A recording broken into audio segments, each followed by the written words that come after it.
उसको।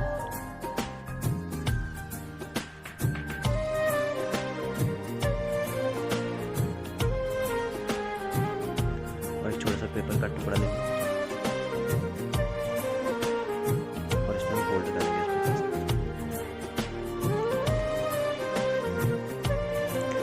हमने आपका समय बचाने के लिए पहले से बना कर रखे थे 6 को हमको चिपका के, आप देख पा रहे हैं।